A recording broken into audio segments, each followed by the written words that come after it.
Hello, hello, hello, everybody. Hey, Metal, how are you tonight? See you there. You're thinking, obviously, or are you thinking? You usually put that emoji up, so you could be thinking. You could not be thinking. It's hard to tell. Let me get this up so I can share it out and get into the Discord. If you could share it out, maybe try and get some more people here. I'd be very, very much appreciate it. And like the video if you haven't already, Metal. We are going to be. I'm eating cereal. Ah, cool. I've done that at night too. Well, it's 7 o'clock, so it's evening for you, night. But okay. Uh, Twitter. We'll put it on Facebook.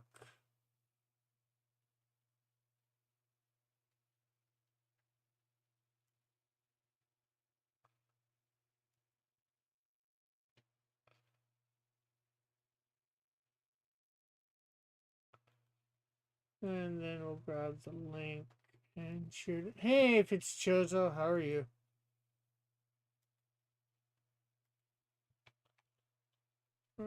Let's.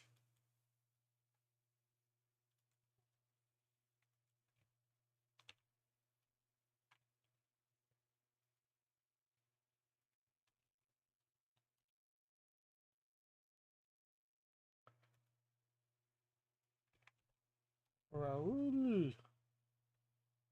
Okay, Josh.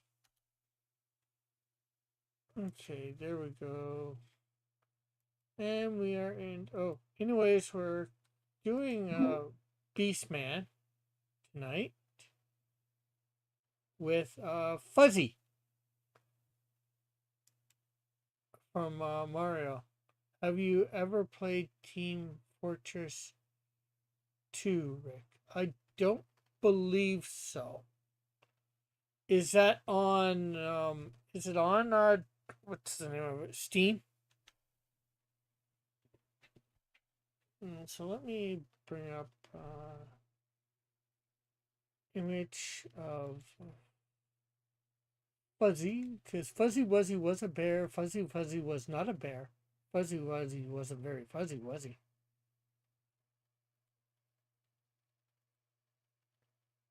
So here is Fuzzy,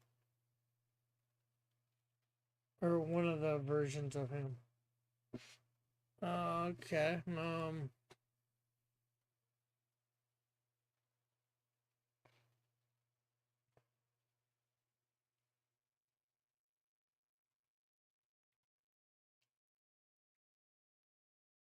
And browse.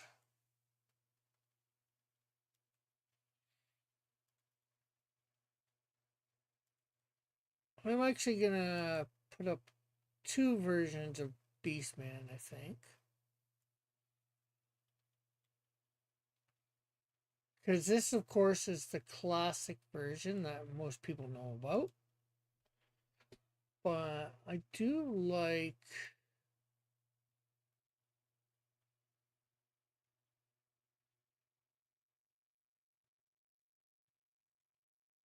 Um, a lot of the 2002 version stuff.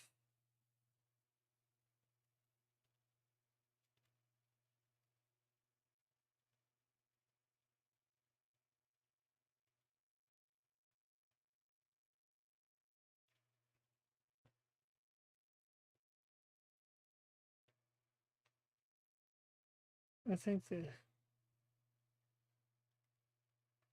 I still haven't played Team Fortress 2. I'm guessing I would probably main either spy or agent, either engineer. Okay. Oh, here, let me do a quick look. Oh, I don't even have my Steam up. I don't think so anyways. Games, is that under games or is that under...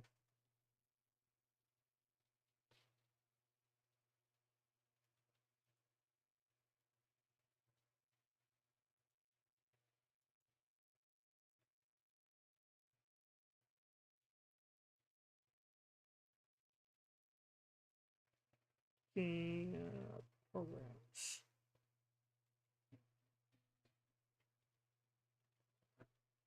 Discord, let's see, programs. Steam.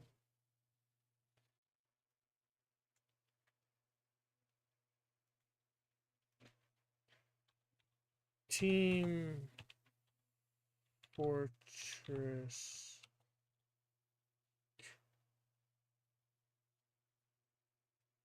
Oh, it's free too.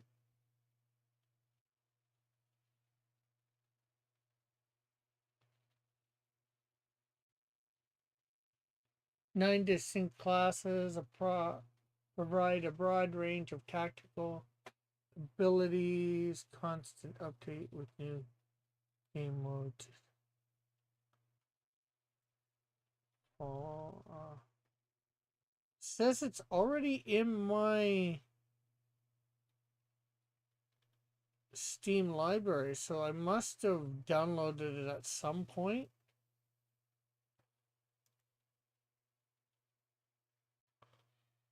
Okay, so let's see.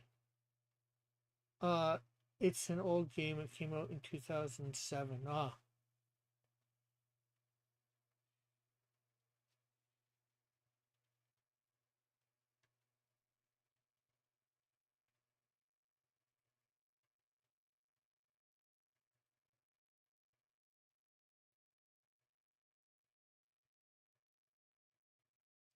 Paint photos.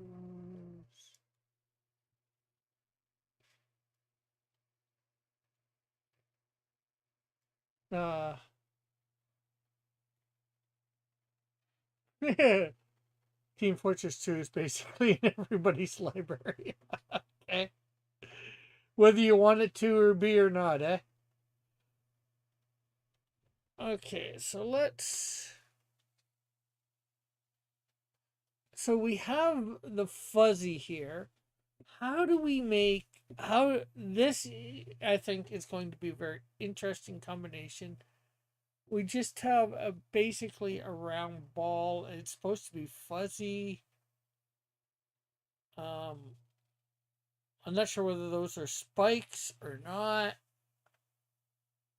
I've seen it. I was seeing when I was looking for images, him made into like a wall type thing, black.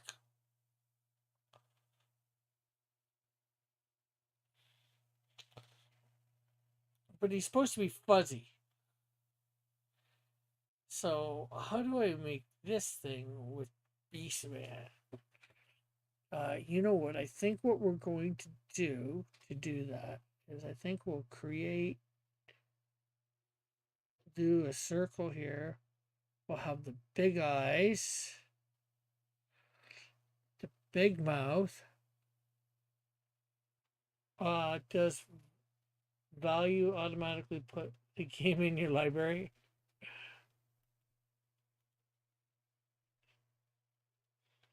And I think what we'll do is we'll have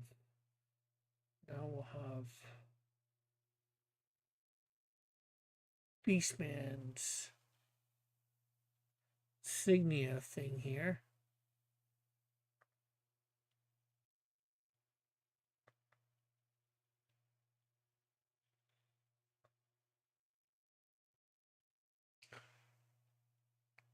And then we'll have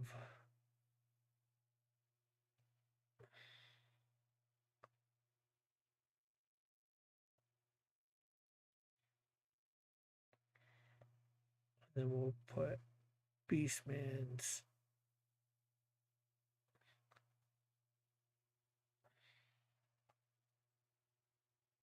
thing here. And then, you know, just create some very big legs.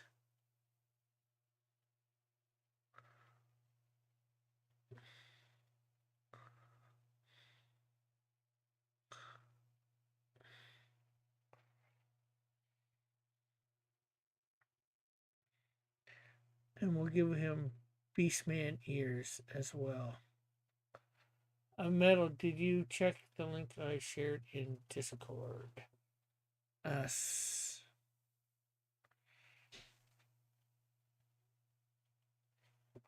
I don't actually know if they do because I've had Team Fortress 2 in mind since I played it closer to launch. But DO2A was added to my library without my consent. Okay, what is DO2? DOTA2? That look was what I was thinking of.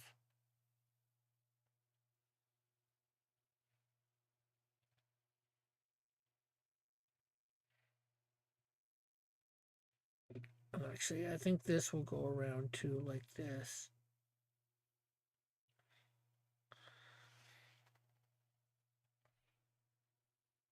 Dota 2. What is Dota 2?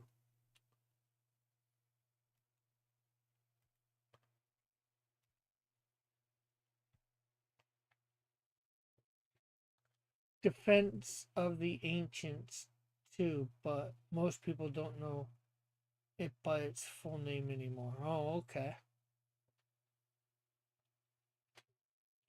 Okay, so I actually like the 2002 version here a little better. Don't know where that's coming from a little bit. I don't even know first thing about Dota.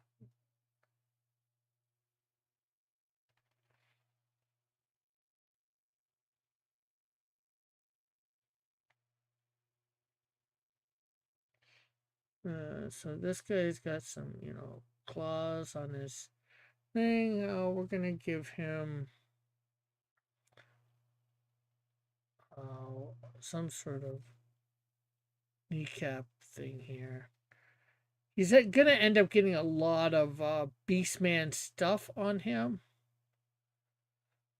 And we should probably we'll start putting a lot of the things on him. Hey Mike, how are you? I don't even know what link you are talking about. At Metal, it's in the comic book and literature section.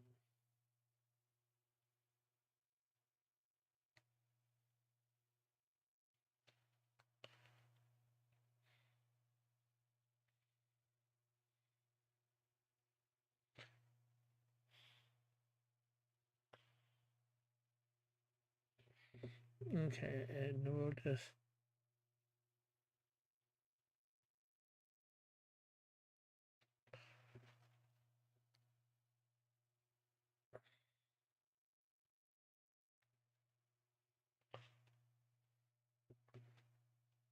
we'll put these actually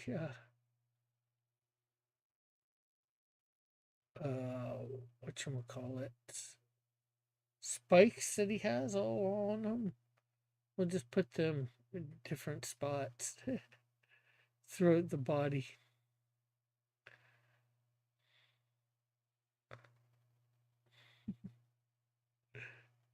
Just anywhere and everywhere. How are you, Mike? The manga Dex link to Frank from Frank. Yeah, I saw it yesterday and then promptly ignored it.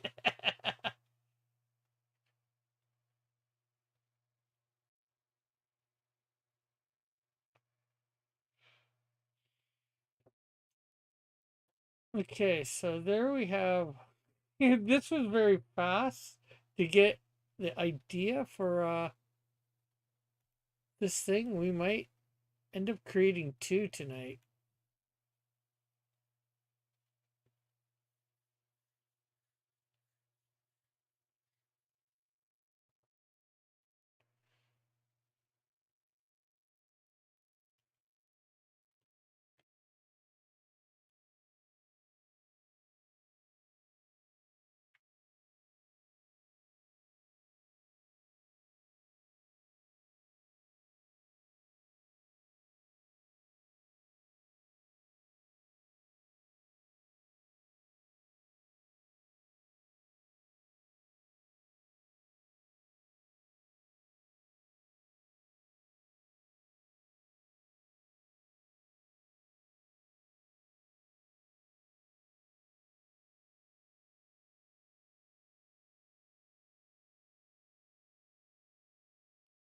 Okay, so there is.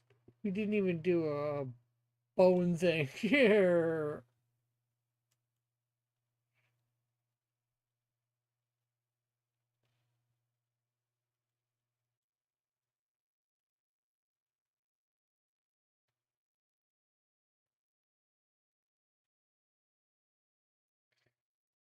Okay, so let's go to this. You know,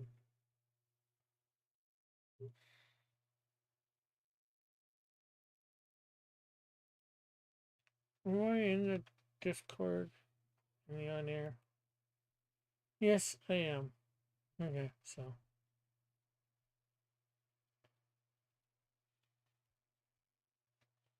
I will always play trickster or strategist in any game given the opportunity.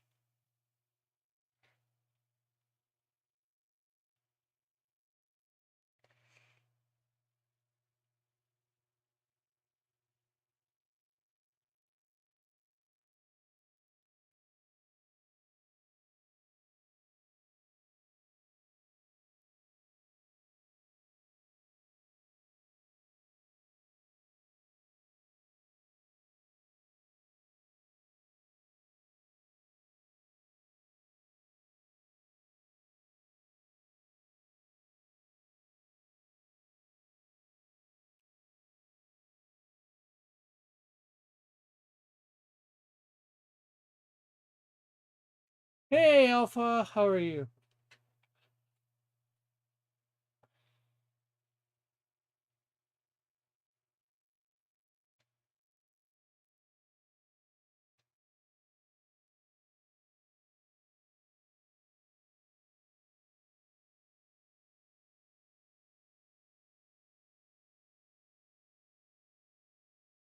Well, I don't know whether Raul's gonna make it tonight. Hopefully he will, but uh, I don't want to go into any details. But just keep Raul in your prayers. He's going through a lot at the moment in real life, so just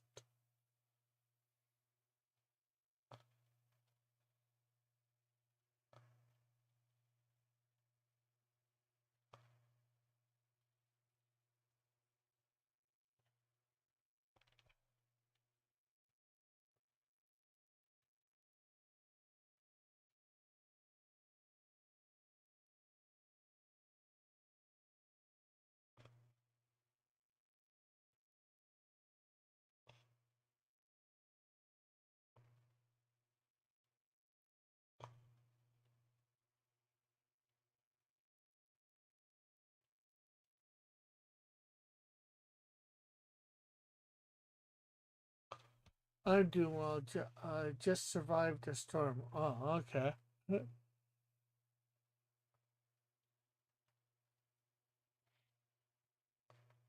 Thunderstorm, I take it. And thank you for keeping Raul in your prayers. So, if you probably didn't hear, we are combining tonight. We're starting with combining Beastman with Fuzzy or a Fuzzy in from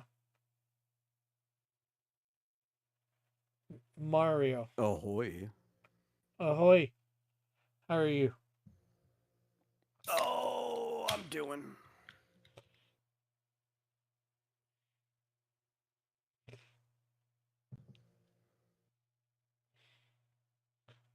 Uh, I'm doing. uh, Tornado Watch says Alpha, and then Fitzjoseph says, "Is there anyone who tried to become the smartest gamer ever? I'm sure there is. I don't I know. don't even know what that means. I'm not 100%, but like I would think it would mean something to the effect of trying to be the best gamer, winning every game. Well, you Would have to that be the define what smart means in the context first, right? Because a lot yeah? of people mean a lot of different things by the word smart. True.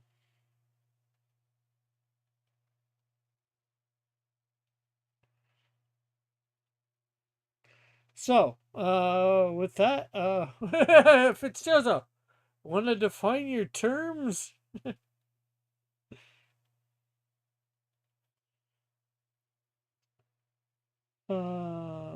So what do you think of my idea of combining Fuzzy with Beastman? Um, it's a bold one. I'll give you that. Yeah, I have my list. Like I was just like, what can I combine Beastman with? And like for all of thing, and it was about the only thing that I could see that was, well, I guess I wouldn't say animalistic, but maybe furry. I'm not sure. Fitzgerald defined it by a person great at any puzzle game or strategy game. Well, those are two very different categories in themselves that are also very wide and variable. I'm sure there's probably a few generalists that do more than good in all of those categories. But the problem is, especially with a lot of games, the more complex they become, the more you have to be dedicated to that game to be the top of the game. So, like somebody who is trying to become great at any of them probably isn't even in the top 10% of almost any of them. Yeah, because sometimes for strategy, um, you need to, know a lot of different knowledge. Well, especially a puzzle one, you might need to. You'd almost have to be like Riddlerish. It depends on the nature of the puzzle, because in the context of video game, puzzle means a lot of different things. True.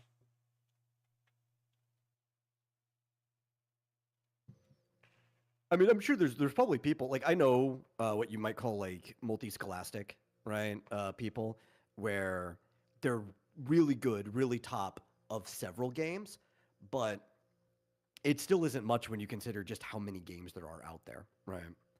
And Mm, different category of games, it's easier to be that level of competency across games, right? Like certain genres, like first person shooter.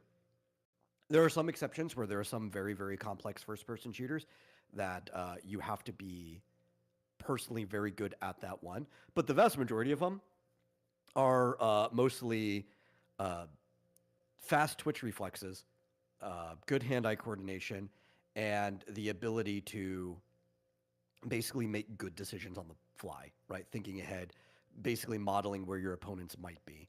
That's a very yeah. easy genre for you to be at a high level of competency across from it.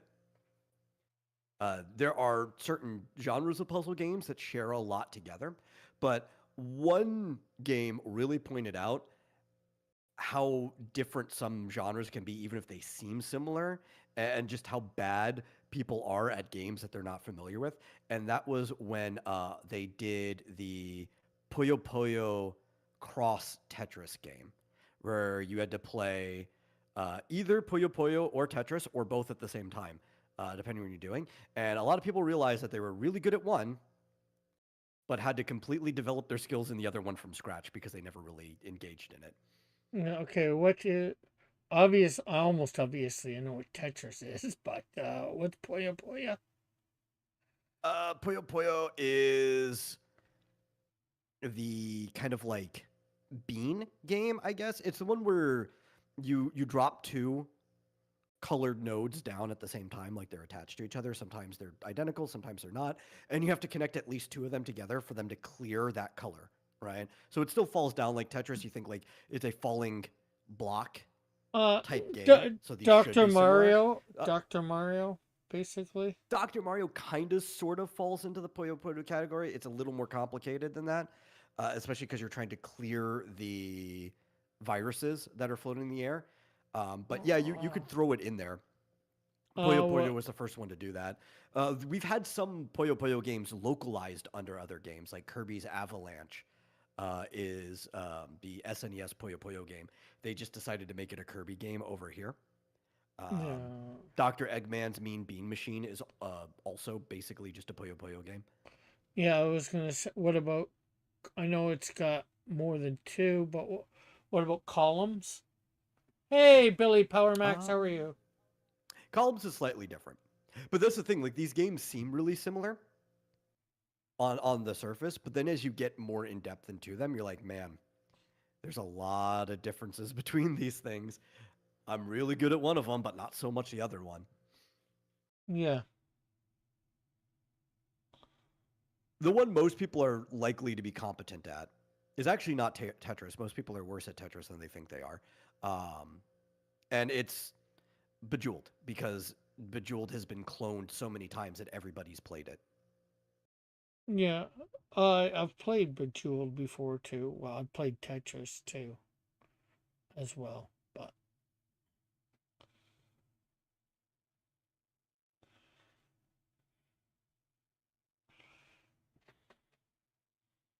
and But those are also only still one type of puzzle game, right? Like there's all kinds of stuff that aren't moving blocks within a frame, right? There's things that like physical puzzles where you have to control a character in an environment and move things around.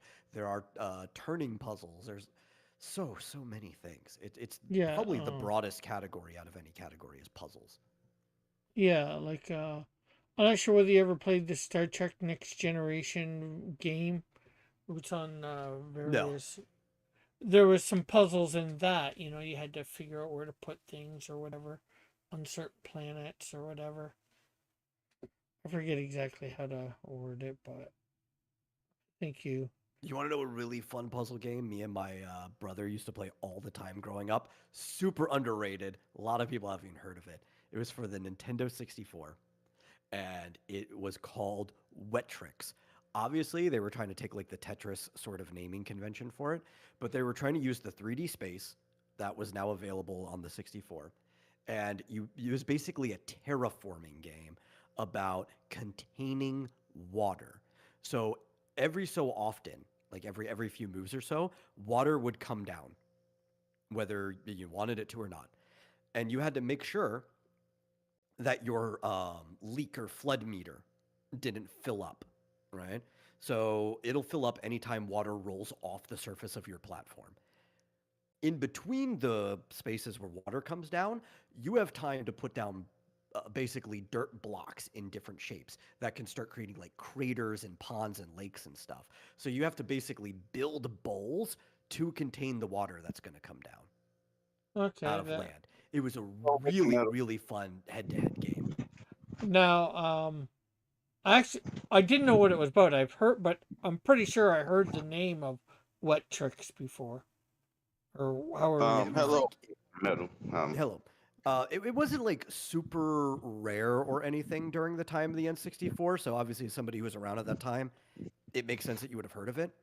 But like anybody who really wasn't into gaming then got into it later, or but some people they just voided it from their memory because they never ended up playing it. Right? Yeah. Like, but yeah, there's the thing. A rare game. But there's the thing. I never had a 64 either, so.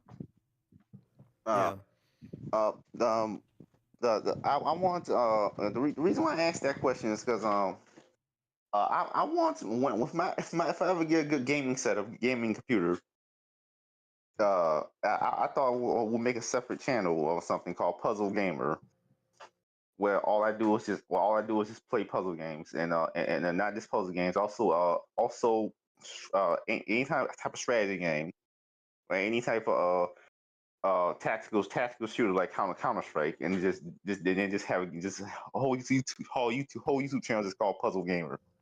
Well, Well, I mean, puzzles are probably the most popular type of game, so that wouldn't be a bad idea. no. And you know what? You don't have to be the best at it. It's you. A lot of it could just be learning. A lot of people would like it just because oh, you're learning as you go Uh, along. no. And I'm just the only reason why I have any interest in multiplayer, because I don't really have interest in multiplayer FPS for the most part. Yeah. Multiplayer first shooters. The only reason why I have any interest in games like Team Fortress 2 or Counter Strike is that it will give me an opportunity to outsmart real people instead of just I outsmarting try mean, to outsmart that's AI.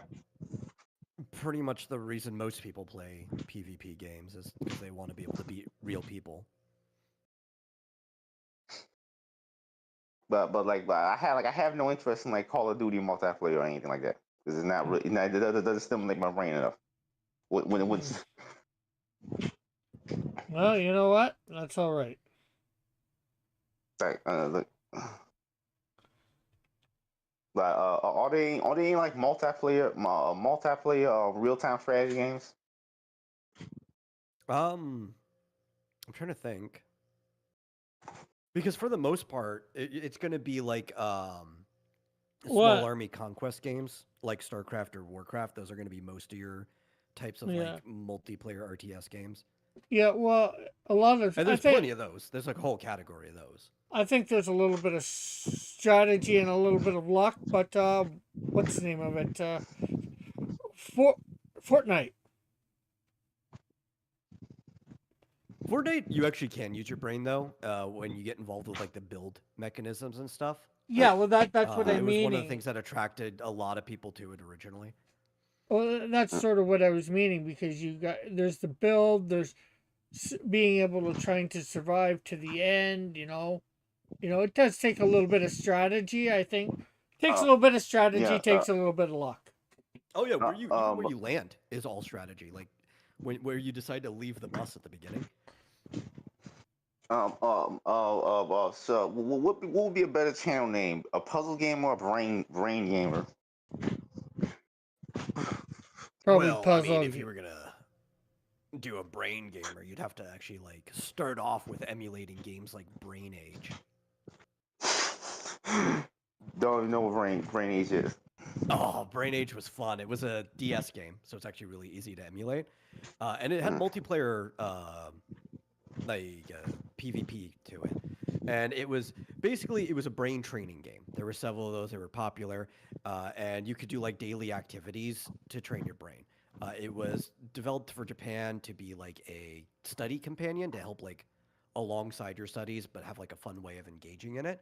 And the whole point of it is it would try to, based on your performance, guess your brain age, right? And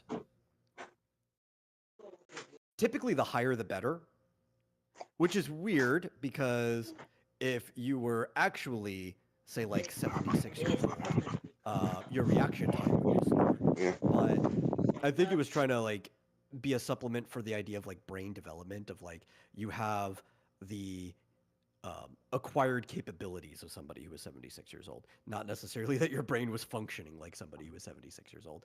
So typically, the higher the brain age, the better. Um, Yeah, especially because but they were mostly teenagers were playing this, right? So if you were say like 14 and playing it, then obviously you would want to at least have like a brain age of 28, right? Um, but it was fun. It would be math, it'd be spatial puzzles and stuff like that. You'd have to solve them on a timer on the fly. It was a pretty cool game.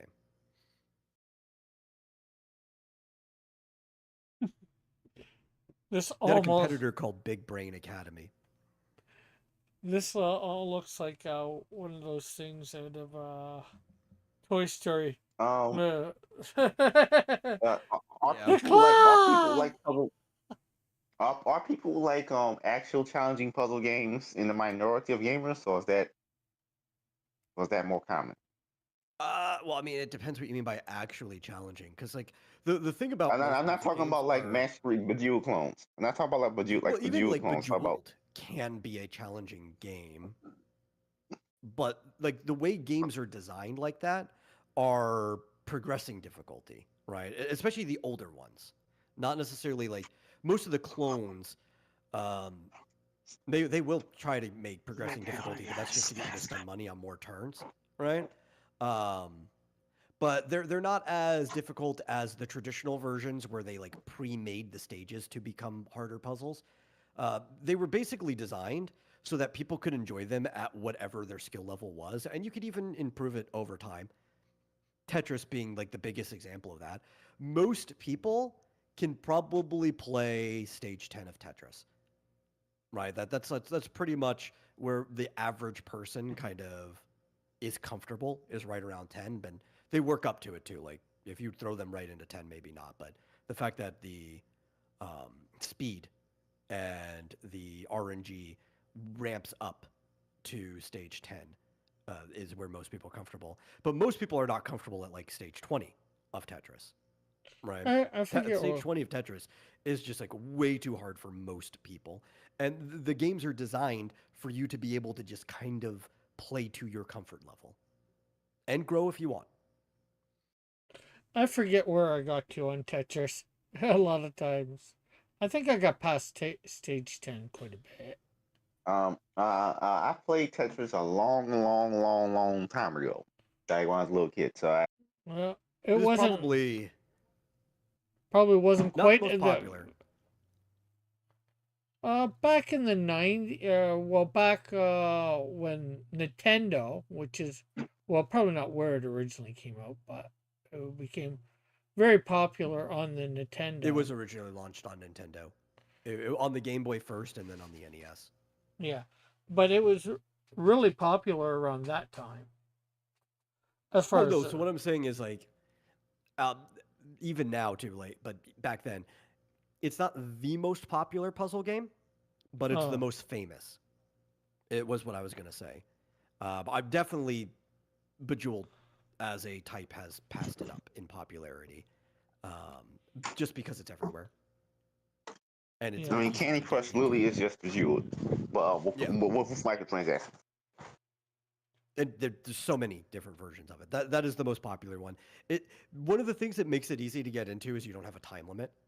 The issue with Tetris, while it's still a game like anybody can play, it moves in real time, not when you take a turn.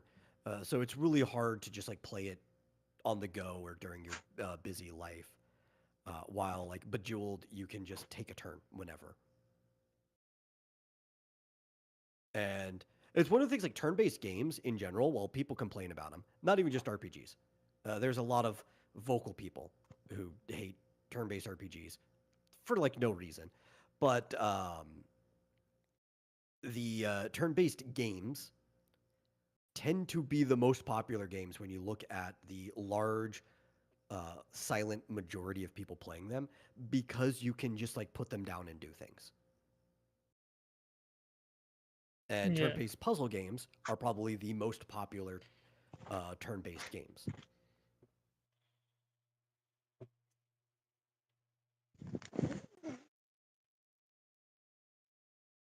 Personally, I like games I can just put down and walk back to it and like, oh, it's still where I left it while I was doing the dishes. I forgot that I had it running.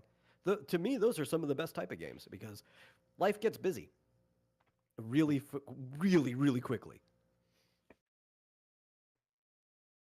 Yeah, for sure.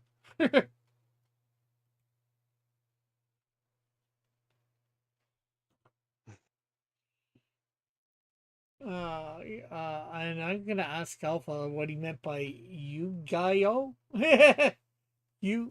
Wow, that looks Yu-Gi-Oh. really good, man. Good, Rick. Thank you. That actually like is good enough to be his own character. Well, I think that's sort of the point. Yeah. You're making It does these. kind of look like you dropped one of the aliens from Toy Story into like tar or something.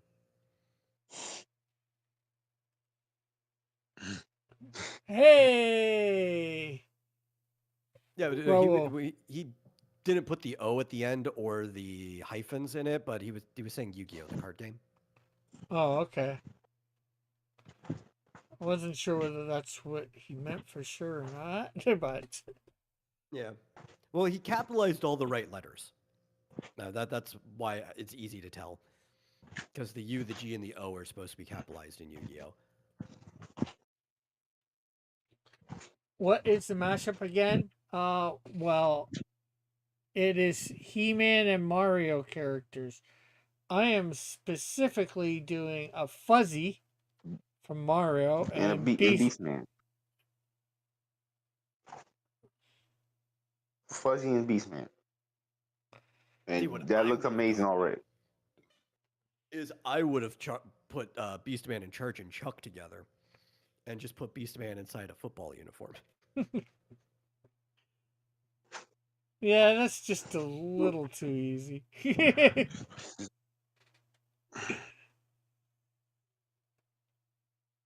And I'd call him Chuck Man. The Beast Chucker?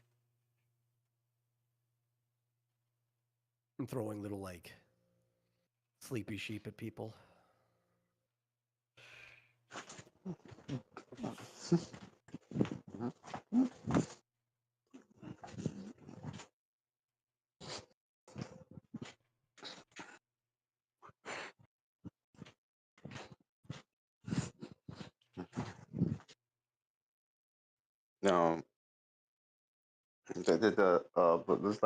Um, I have not played TF2 before, but like I said, we probably already guess I will probably just either be a spy or engineer.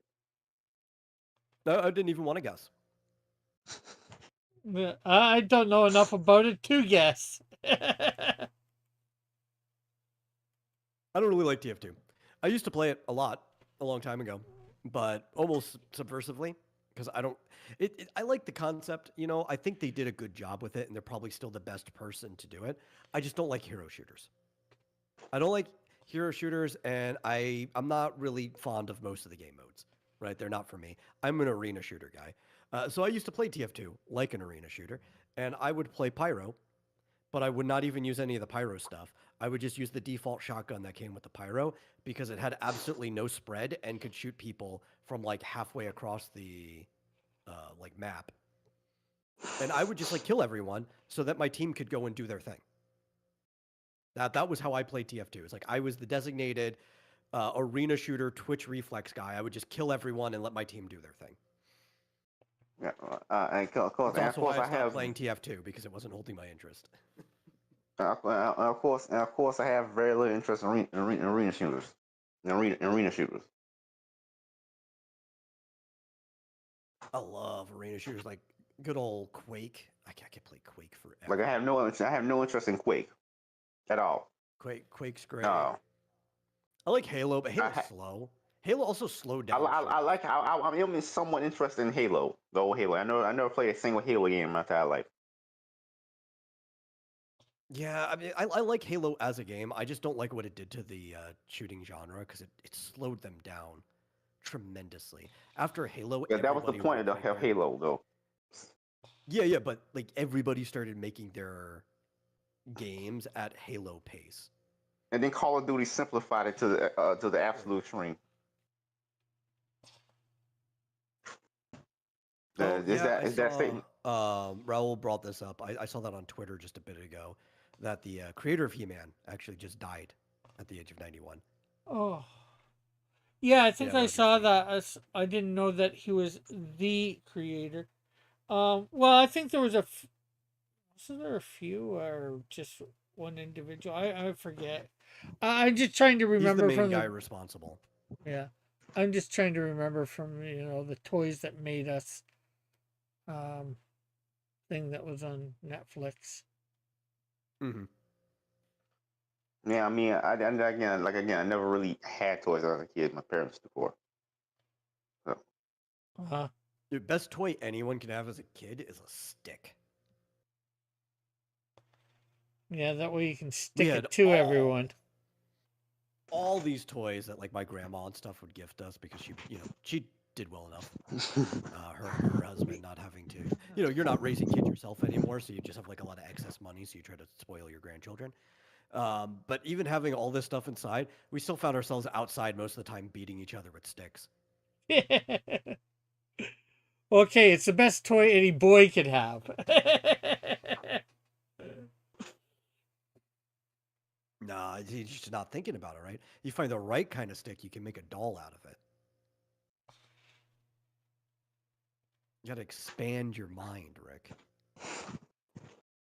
True. because obviously, like XCOM, what else is there to play? Like I like that XCOM and Oh, have you played the old Baldur's Gates? um I no. think the new one, it's fine. It still plays the same, but like Baldur's Gate 1 and 2, I think they were grittier. I like them, but they play that same way. They're that sort of like map movement, turn-based strategy game. I'm not, like I got one. Like, I just wonder what other strategy games out there for me to play because I just love these types of games where I gotta figure out how to adapt to whatever the opponent does at any given moment.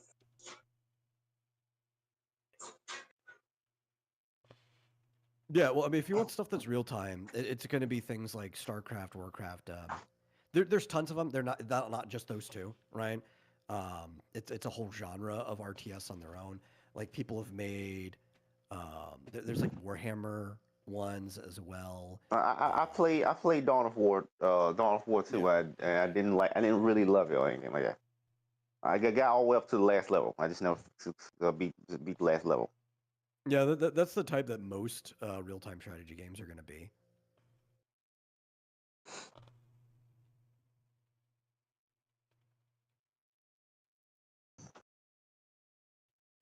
Well, I got And they're, except turn based as like well. XCOM, there's quite a bit of turn-based ones, yeah, in that genre. Kenshi is technically a real time strategy game in addition to a dark, to the RPG. Addition to being an open world RPG.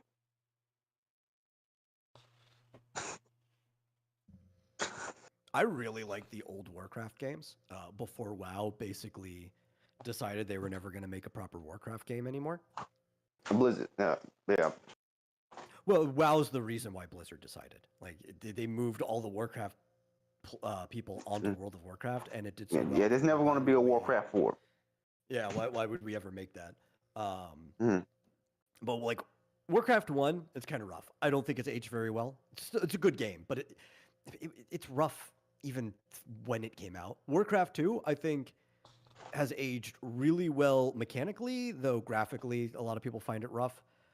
And Warcraft 3, I think, has aged the best, and they did a Reforged recently, but I don't want to play Reforged. I'll just play the old cracked copy that I've had on my hard drive forever.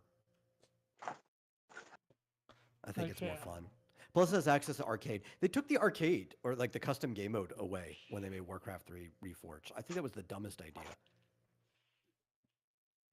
Cool thing about Warcraft 3 is that they had a custom game mode and custom game maker where you could make your own games in Warcraft 3 for people to play. You can make maps. You can make...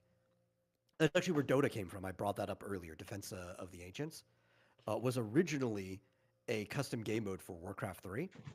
And it was the first genre we would call MOBAs now, like League of Legends and stuff. It was the very first one of those. And that went on for years. They kept updating it. Basically, to update it, to do a patch, you had to make a new custom game. So they would all be named like the update number of it. And then it went to Dota All-Stars for a while too, until they just stopped making stuff on Warcraft 3 because really it wasn't supported anymore. World of Warcraft was all they were doing, and the people, the fans, the players who made those games went on and started making League of Legends because League of Legends is more of a Dota 2 than Dota 2 is in many ways, just because the same people were working on it. And then Uh, Valve acquired the rights to like the name Dota and the characters within Dota itself and made a Dota 2. So really, there's two Dota 2s going on right now. uh, okay. Uh, uh, bl- I want to answer something to that. Why did Blizzard never make a Galaxy of Universal StarCraft or something like that? Did he never try to make a StarCraft no I more? know they actually pitched it. Like they tossed around the idea for a while. I don't remember what exactly was the reason why. You know who would know? Grums, because he was working at the time that would have been pitched, right? Maybe I'll shoot him a question on that sometime. But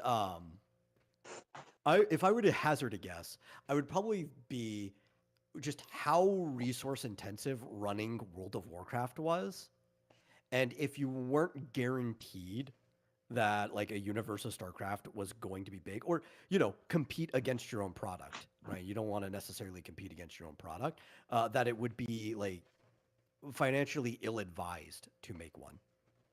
If that's the case, why aren't there still more StarCraft games coming out?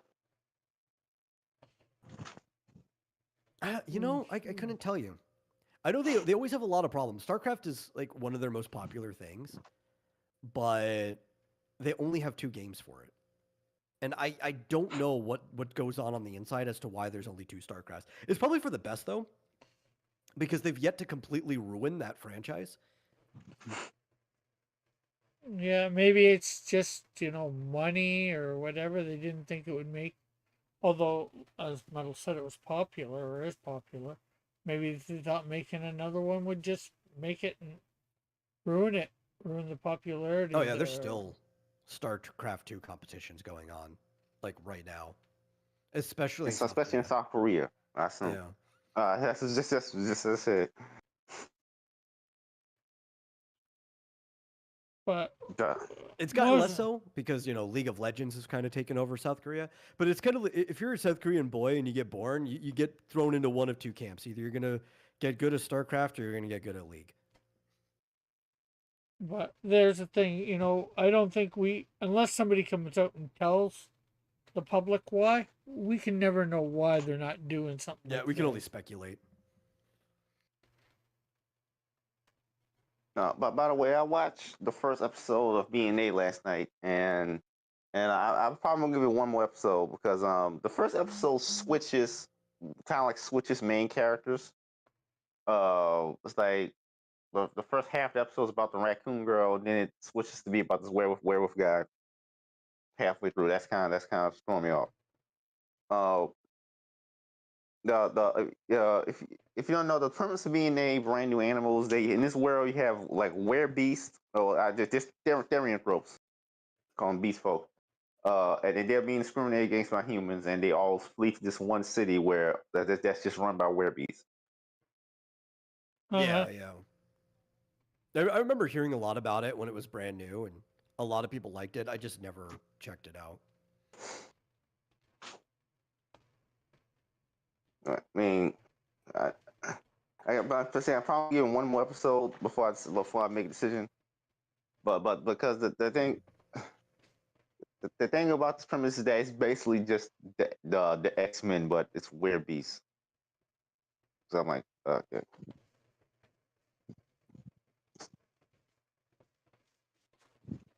Some things can start as a premise for one thing and then develop into something completely different. Or better. Very, very quickly too. Like sometimes you think it might take a few seasons. It's like no, halfway through a season, a show's just completely different than how it started. Yeah. And sometimes that's a good thing, sometimes it's a bad thing. I know, like, for example, Ranking of Kings, tried to trick the audience. It's thinking it was going to be like there's going to be like a battle tournament arc, and then that tournament arc never came. Well, I'm not sure whether they were Uh, trying to trick the audience. I've never seen it, but I'm not saying that they were trying. It's just where they thought they were going to go. It wasn't where they ended but up no. going.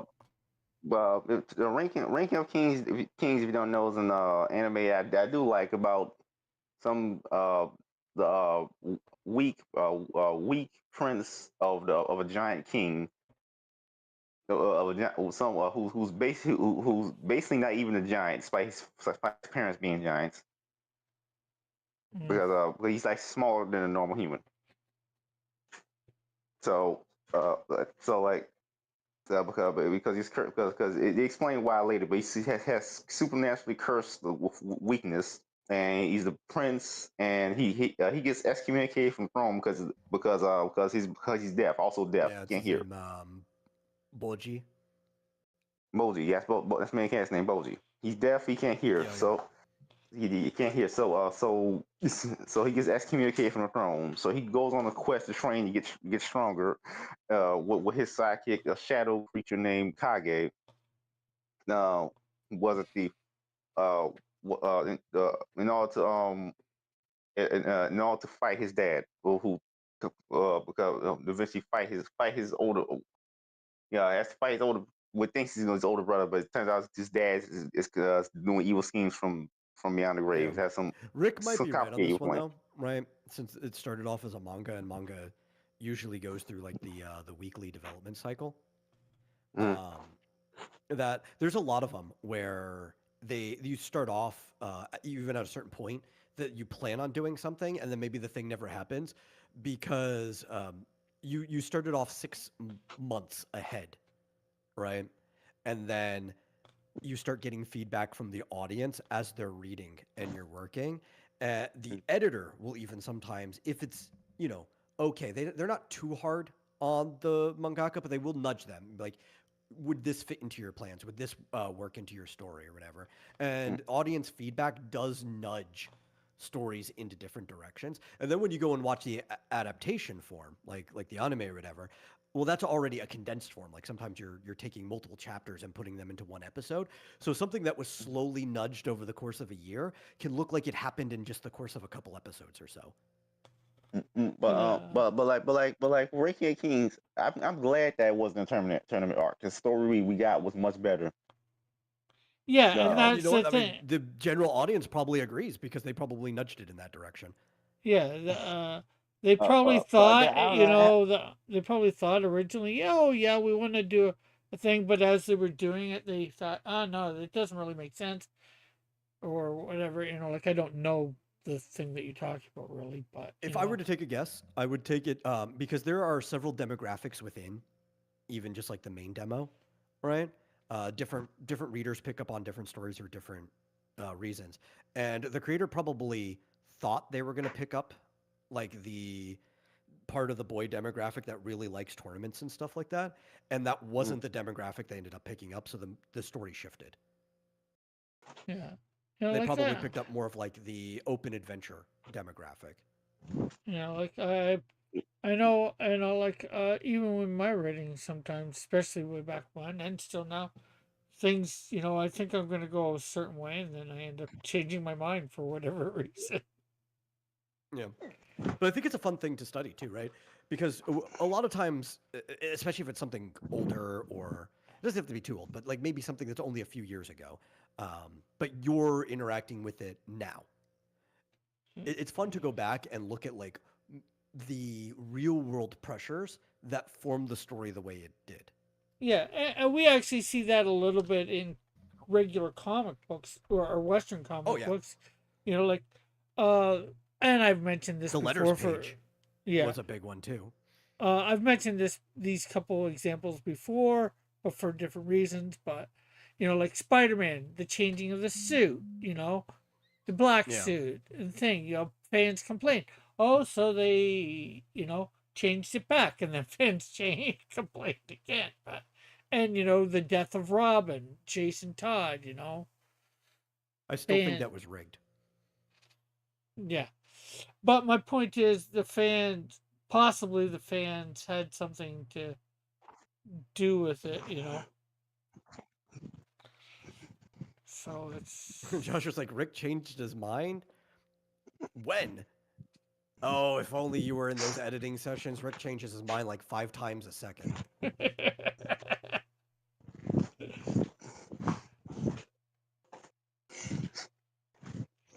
think that's a slight exaggeration, but It is a slight one, but it paints a good picture. yeah. Raul's here. Hey, Raul. Hey, Raul. Good evening. Good evening. But I actually like Ranking of Kings, and still, I think they're still waiting on the manga to catch up to do an actual third season, because the second season isn't part of the main story. It's just a bunch of side stories that don't follow the follow events of season one. Mm-hmm. Yeah, So, I like that though. That everybody will wait for the source material to go forward before just like I hated the weird directions filler used to take, right? And sometimes, Mm. like the original Full Metal Alchemist, where you become so far ahead you can never wait for the manga to catch up, and now you're so different that you just have to go and find your own end to the story. And it's like, oh, it's kind of cool, but it's never as good as what the manga decides to do. And it's like now we have to wait until this series has been dead long enough that they're willing to do a readaptation. But we don't do that anymore. Now we just wait. We'll wait 2 or 3 years for the manga to get further, and then we'll get the next season. And that upsets some people. I'm fine with that. I like that situation. but I assume Metal hasn't watched Ranking of Kings at all. No, I have not. I might someday. There's nothing about it to where I particularly want it. I've just got such a long backlog of things that I don't end up seeing everything. Yeah, but I'm not sure if this does Ranking of King even have appeal to many people? Because I mean, enough. It continues running. like outside of Japan, like does he even have appeal? Like, I'm not even sure of that. Yeah, I would think so. It may not be like the most popular outside of it. I know in Japan it's like of current things that are running, the third most watched TV show on streaming services. It's actually more watched in Japan than say like Jujutsu Kaisen is. Outside of it, though, I don't hear too many people talking about it or seeing too much discussion. I think part of it, there's not a lot of support for it outside of it, though, right? Like you kind of have to jump through hoops to read the manga and such. It'd probably be more popular if it got more support in foreign markets. So who are you combining this week, Raul? Yeah, let's see. Shira and Princess Peach. Okay. Okay. She-Ra and Princess Peach. Very basic. By the way, I have no interest in Jujutsu Kaisen. I watched like the first episode years ago, and I thought I didn't even think to watch anymore. Okay. But I know it's popular for some reason. I think it's fight scenes. I don't know. Yeah, because it takes the concept of the battle shonen, right? Especially the kind of small party battle shonen, like Naruto's party and stuff like that, right? But then it scales it up to a slightly older audience. So it takes like what's going on a little bit more seriously. So that I think that's the appeal. It's like when you think about, and I know you've brought this up before, and there's some people believe this is 100% the case, but there are examples of where it is the case of how like, oh, there are stories being written for adults but being sold as shonen. That's not mostly the case, but Jujutsu Kaisen is one of those. Right, Jujutsu Kaisen is a battle shonen written for adults. Yeah, and probably because there's people that have grown up reading those battle things, and they want some of them themselves. right? Yeah. Or Yeah, because like there's a lot of people who grew up on Dragon Ball, right? Though a lot of those guys have just completely aged out of the market, unless you grew up like later Dragon Ball Z. But like even me growing up watching Dragon Ball Z, technically after the whole series is over, but we finally got it here in the States, right? I'm too old for that demographic. People who grew up watching like Naruto specifically, the demographic they want also still buying the magazine. They want everybody buying the magazines as best as possible. The kids still push the trends, but they want the adults buying them too because the more sales you get, the better. yep. Yeah, but I like I said, I don't really have interest in the Naruto style of storytelling. Yeah, and Because that's all right. Yeah, I mean, Jujutsu Kaisen doesn't do much for me either. I could appreciate the fights. It's one of the things like I could go and watch a fight on YouTube or whatever, or I would watch some episodes with my brother while he was watching it because he really liked it. But it doesn't do much for me if I'm sitting here trying to watch it by myself. I don't think it's bad though. I think it's written pretty because well for what it is. because the part of the reason why Ranking the Kings felt so refreshing is that it's a fancy anime with a protagonist who has an actual motivation that isn't just part of a venturing guild, like actual personal motivation. That's one thing. Number two is the ones that, the main character is actually interesting. You know, They're every not time you just say their characters. actually blank, a lot of times it just makes me think that you don't understand the other thing you're comparing it to. The characters actually have details to their personality. They're not just their classes because they don't really have Well, classes okay. Well, because it's where not you based on get? it's not based on JRPG setting, so they don't have classes. They're not. Yeah. Ooh. Alpha brings Well, up Len Strzelecki? I'm trying to see the word. yeah. It was. Strzelecki. That's it. Sorry, my microphone's partially in the way. It was hard for me to actually see the letters. Len Strzelecki, creator of Malibu Comics Prime and Jesse Quick, has died at age 71. Oh wow. A lot of creators dying recently.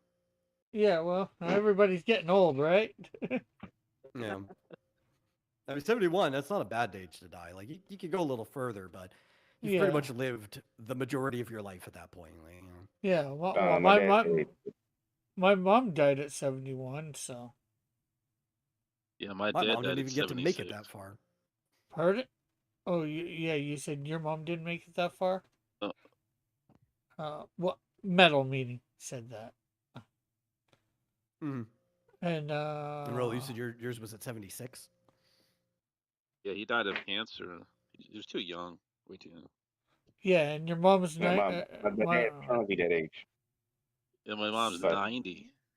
It's gonna go to 100. um, so it's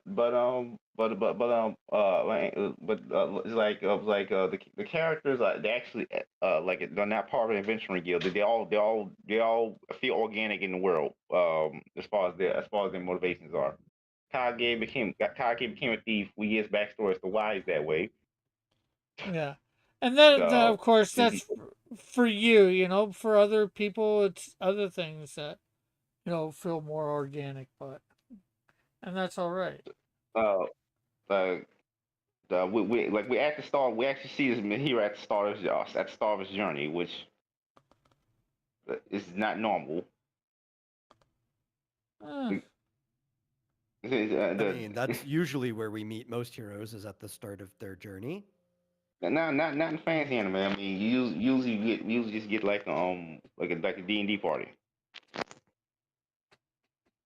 I don't know. I can't really think of ones that I've watched where you, because even with like a D&D party or something like that, usually they have to show the party meeting,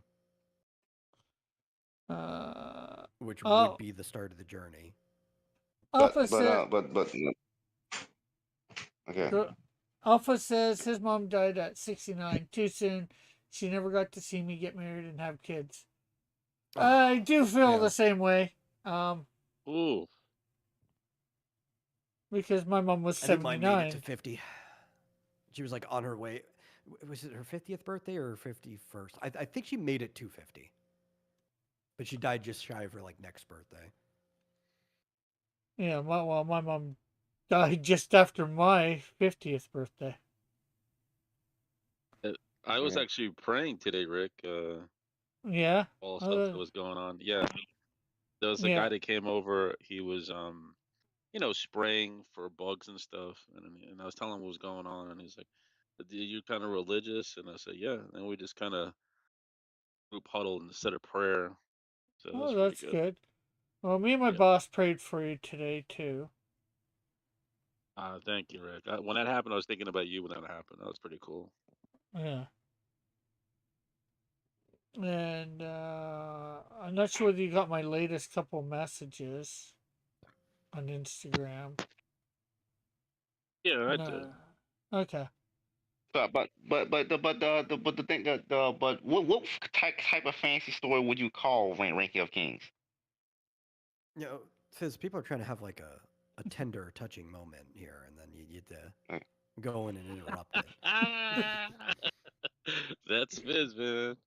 Well, I'll be honest. I wasn't sure what more to say because I don't want to give away too much of It's like a what's going plot on with story. Raul. I did ask everybody in the audience and on the panel earlier, sort of, to keep you in the prayers. I didn't want to say what's going on, but some stuff's going on in your life, and just to keep you in Mhm. their prayers. And I was praying today. That's Yeah, what I was saying. yeah, that's I was good. really praying with someone. Yep. He put his hand on my back, and then I started putting my hands together, and I started praying, and he was reading out a prayer, and well, that was it. Well, that's good. And that's like I'm doing it, but the thing is, you've got to do it too. I know it can be True. hard going through that situation. I haven't gone through the exact situation, but uh, I don't want to say too much live on air.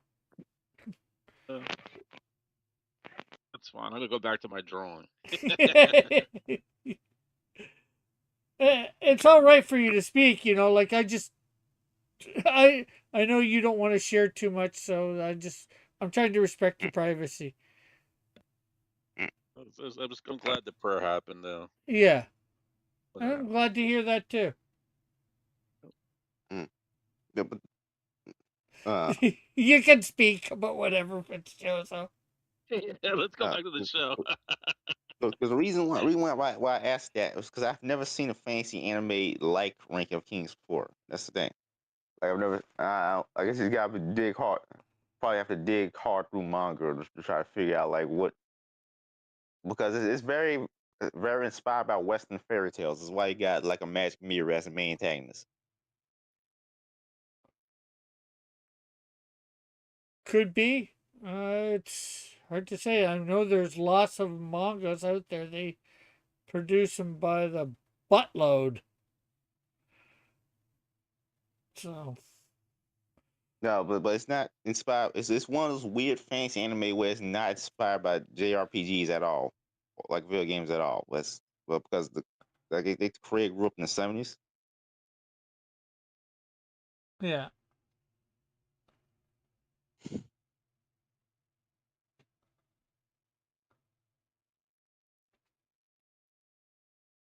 Uh, Uh, but like looking through probably got to look through the history of fancy anime because this seems so weird. Like it's like it's from a like it's might be even the art style makes it seem like a relic of an older time. yeah.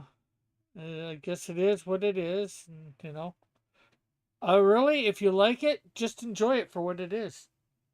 Hmm. In some Oh, ways, I'm back. I'd say don't even worry whether there's anything like it around or ever been. Well, I think the reason he's asking if there's things like it around is because he's looking for other things to watch. Yeah, I figured that too a little bit, but I'm just like, Don't ruin your moment of Like this one. if I like this thing, if there are other things like it, I might like those things too. It's the natural like equation. To Yeah. film. Oh, yeah. I get that. I'm just like, right now, don't ruin it for yourself. Seems there's not a lot of stuff around that he likes on an ongoing basis. So I guess I'm saying a little bit. Just focus on the one. After you're done watching it, yeah, go. I've been watching Ranking of Kings too. Yeah, Yeah, there's not a lot to it. Like you could watch it pretty quickly. yeah, I mean, first season's like 20 something episodes. Yeah, yeah, and that's for a cartoon. You know, they're probably half an it's hour. like 20 minutes a piece. Yeah. Hmm. So yeah, I get that you can watch it pretty fast.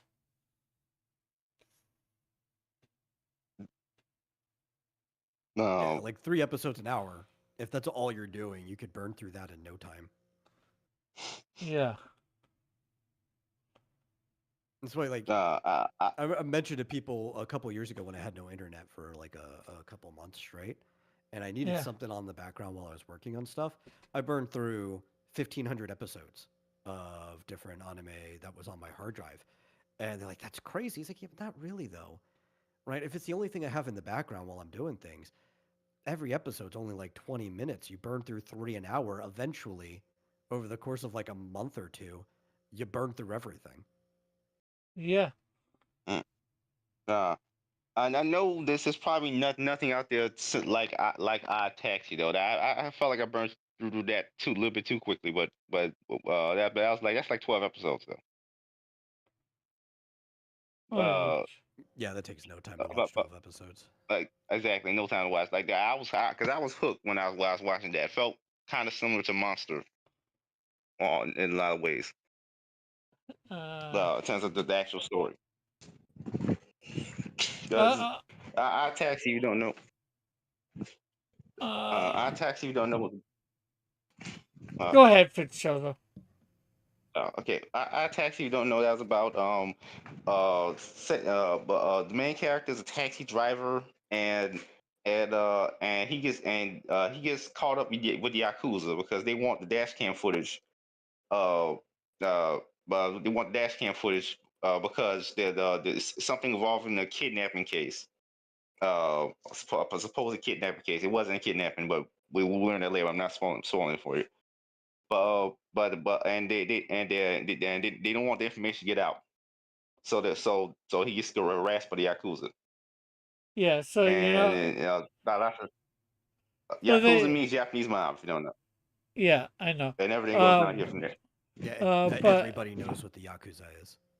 but the thing is, they do the worst thing they can do. They bring tension to the footage by trying to get it, when otherwise probably nobody would have cared and nobody would have done anything about it. Nobody ever would have saw it. As in most things But like that. And Alpha says, I can't passively watch anime. I try not to. I don't like to. I'd rather be there and attentive at whatever I'm watching. But this was stuff like it was on my hard drive. I had already seen everything on there before. You know, it wasn't like a first time watch. I just needed something on. So these were all like second, third rewatches of stuff.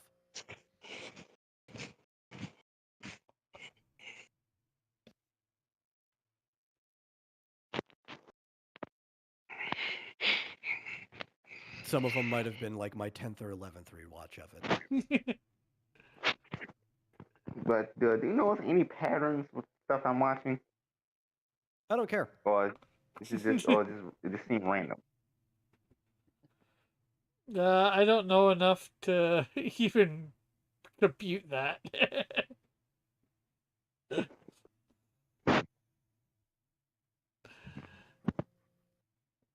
Because I don't know enough about the animes or whatever.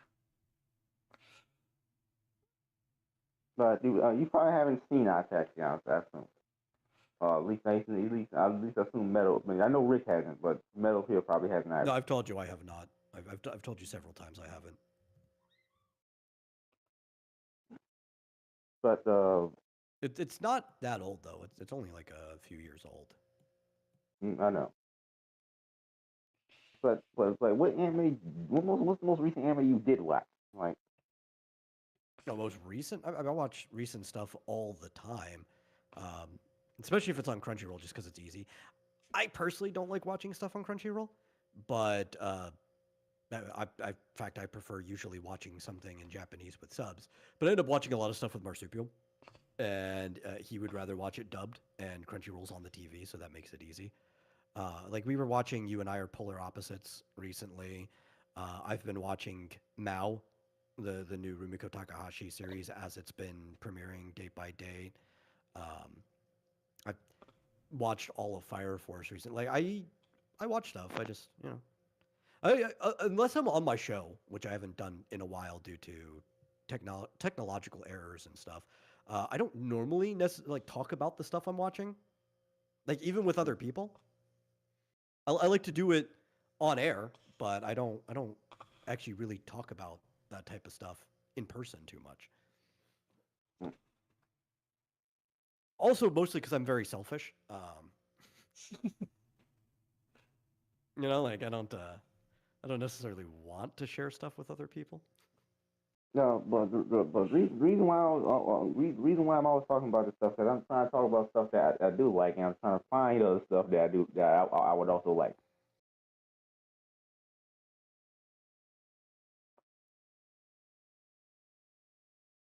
So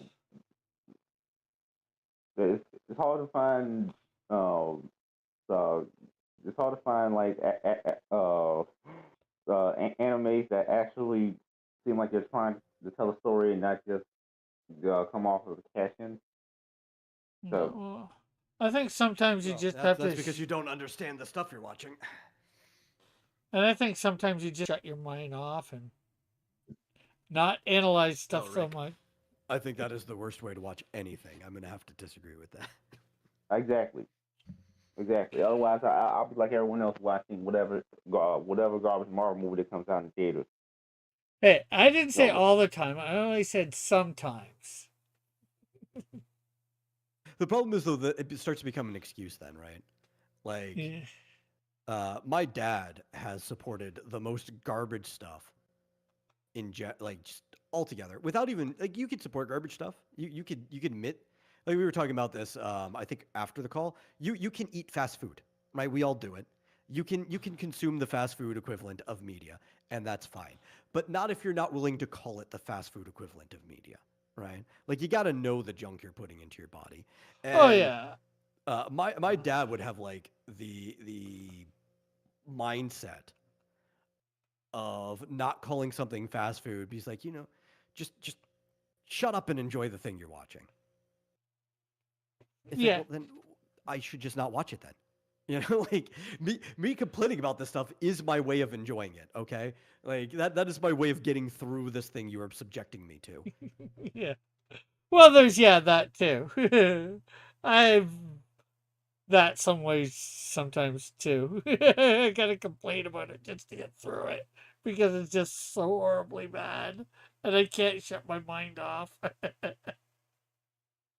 Well, but the problem, the reason why I think it's a bad mindset to have is because it will lead you to making really bad decisions because you didn't stop making bad decisions before getting to that point. For the example, my dad has only ever walked out of one movie in his entire life going to the theater because he's a movie guy. Yeah. But if he had been a little more critical about the stuff he watched, he probably wouldn't have went and watched that movie in the first place and wasted his money. And every time I talk to him about the theater, he will bring it up. Right. I think I've brought it up before too, because I have like secondhand trauma of having to hear him bring it up all the time. And it was Hail Caesar. Hail Caesar was like the first movie he'd ever watched that he thought was so bad. It was such like an industry like masturbation session of all the people involved in the movie that like he had to walk out of the theater. And I'm like, yeah, but if you didn't just turn your brain off and you were more critical of the stuff you were watching up to that point, you would have known that's what the movie was before you went there. Yeah. I I think I can agree. Like with that. A lot of times, I won't, like, yeah, I can watch a bunch of stuff and shut my brain off, I guess, some way to say. But, a lot of times I won't go see a movie that, like if I've seen a preview for it, it's like, okay, that looks like garbage. I'm not going to go see that. Or Yeah. doesn't interest me at all. I guess I'm just saying sometimes you shut your. I don't know what I'm saying exactly. Maybe I should just. Um. I like for I don't even keep I still don't keep up with seasonal anime to the point that I don't even know what the most popular anime is right now. Like the most popular anime this season. Let me think about that. I've seen the charts, but I have to try to remember what they said. Or I guess I could always just pull up the charts again. That would probably be better than relying on my memory. Let's see. Alpha says I never walked out of a movie because I'm cheap. X3. When Professor got vaporized, I almost left. I hate that movie. I can't say I don't think I've ever walked out of a movie either. Uh, Joshua says I think there's also a difference between not shutting your brain off and just being a nitpicker. Oh yeah, yeah. There's kind of a difference. I try not to nitpick though. If I'm complaining that often, I'm not nitpicking. The movie is just throwing that much at me. Um, but like I can be quiet and enjoy a movie if the movie is just not awful.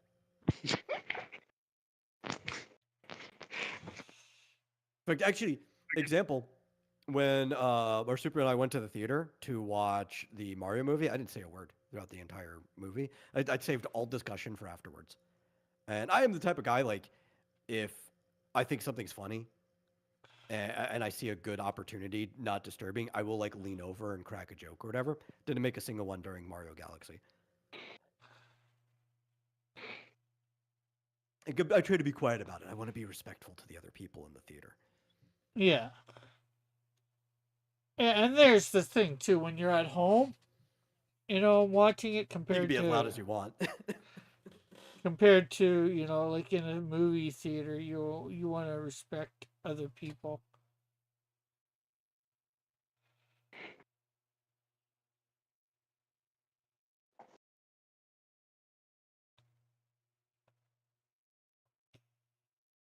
I remember when I watched Magi Labyrinth Magic. I was I couldn't get through it, and the reason why I couldn't get through it because the first episode spent so much time building up, hyping up this mega dungeon that the main character is going to venture into. Then the next episode they just breeze through it and then skip the whole story arc and not do anything with the characters that set up during that dungeon during that episode during that previous episode. So I'm like, what's even the point? I don't know. I don't know enough about to give a thing. Anyways, Alpha says film school made me a bit of a nitpicker. I can't watch indie films. I have to point out all the mistakes. Yeah. See, I'm almost the opposite though. Like I see all of them because it's really hard not to. But like I give a lot more slack to indie films because they're indie than I do to like these big budget industry films. Like it can be fun to point out the mistakes in an indie film because you're like, oh yeah, that guy's learning or whatever. But in an industry film, like man, you have all of the highest talent possible to pull from, and you're still doing this. But I feel the same way on like indie anything, right? Like I don't criticize indie comics as much as I criticize like large industry comics because they can pay the best people to do the best work. Or I don't criticize indie games like I criticize AAA games for the exact same reason.